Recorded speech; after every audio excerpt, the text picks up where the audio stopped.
ভারতীয় পণ্যে ফের 25% শুল্ক আরোপ করলেন মার্কিন প্রেসিডেন্ট ডোনাল্ড ট্রাম্প।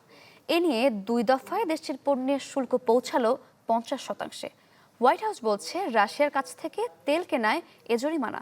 এদিকে যুক্তরাষ্ট্রের বাড়তি শুল্ক আরোপকে অন্যায্য, অযৌক্তিক বলছে দিল্লি।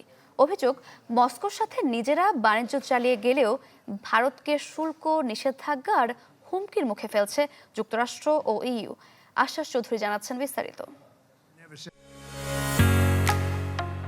ঢালাইয়ের সেরা প্রিমিয়ার সিমেন্ট। 2 দফায় 50% শুল্ক। ট্যারিফ র্যাঙ্কিংয়ে এখন বিশ্বের শীর্ষ দেশ ভারত।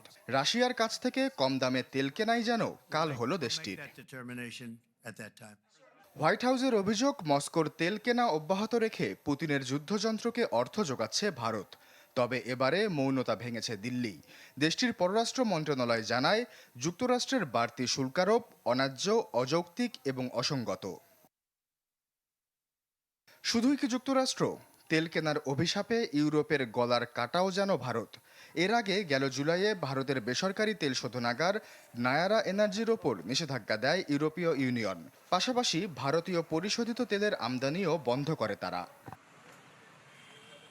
রাশিয়ার সাথে বাণিজ্যের ইস্যুতে যুক্তরাষ্ট্র ও ইউর এই পদক্ষেপকে দ্বিচারিতা বলছে ভারত। দিল্লির অভিযোগ, মস্কোর সাথে নিজেরা বাণিজ্য চালিয়ে গেলেও ভারতকে শুল্ক, নিষেধাজ্ঞা আর হুমকির মুখে ফেলছে পশ্চিমারা।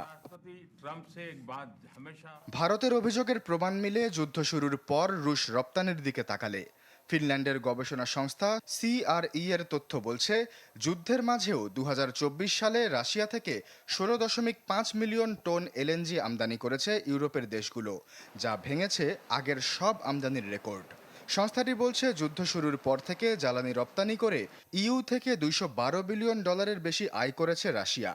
অথচ 2022 থেকে 24 পর্যন্ত 2 বছরে ইউক্রেনকে $121 বিলিয়ন সহায়তা দিয়েছে ইউরোপ। এমনকি শুধু 2024 সালে ইউরোপীয় ইউনিয়নের রাশিয়ার সাথে বাণিজ্য ছিল 67.5 বিলিয়ন ইউরো। অথচ একই সময়ে ভারতের বাণিজ্য ছিল $68.7 বিলিয়ন। অন্যদিকে বড় বড় বুলিয়া ওড়ানোর পরও রাশিয়া থেকে আমদানি চালিয়ে যাচ্ছে যুক্তরাষ্ট্র নিজেও।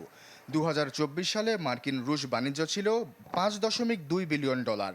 এখনও মস্কো থেকে ইউরেনিয়াম, হেক্সাফ্লুরাইড, প্যালাডিয়াম, সার এবং বিভিন্ন রাসায়নিক আমদানি করছে যুক্তরাষ্ট্র। ভারতের সবচেয়ে বড় রপ্তানি বাজার যুক্তরাষ্ট্র।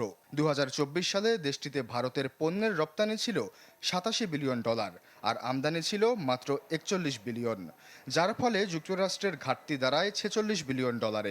এই অবস্থায় 25% শুল্কই ছিল ভারতের জন্য বড় ধাক্কা। বিশ্লেষকদের দাবি, ট্রাম্পের নতুন শুল্কে সেই ধাক্কা আরও বাড়তে পারে। সেই সাথে ইউরোপীয় ইউনিয়নের নতুন নিষেধাজ্ঞা ভারতের তেল শোধনাগারগুলোকেও বড় ক্ষতির মুখে ফেলবে। 2022 সালে পশ্চিমা দেশগুলো রাশিয়ার ওপর নিষেধাজ্ঞা দিলে মস্কো ভারতকে বড় ডিসকাউন্টে তেল বিক্রি শুরু করে। সেই তেলই এখন ভারতের সবচেয়ে বড় জ্বালানি উৎস। S&P গ্লোবালের তথ্য মতে ভারতের পরিশোধিত তেলের রপ্তানি 2019 সালেও ছিল মাত্র $5.9 বিলিয়ন। যুদ্ধ শুরুর পর রাশিয়ার তেল সস্তায় কিনে সেটি প্রক্রিয়াজাত করায় 2024 সালে ভারতের তেলের রপ্তানি দাঁড়ায় $20.5 বিলিয়ন। আশ্বাস চৌধুরী, চ্যানেল 24।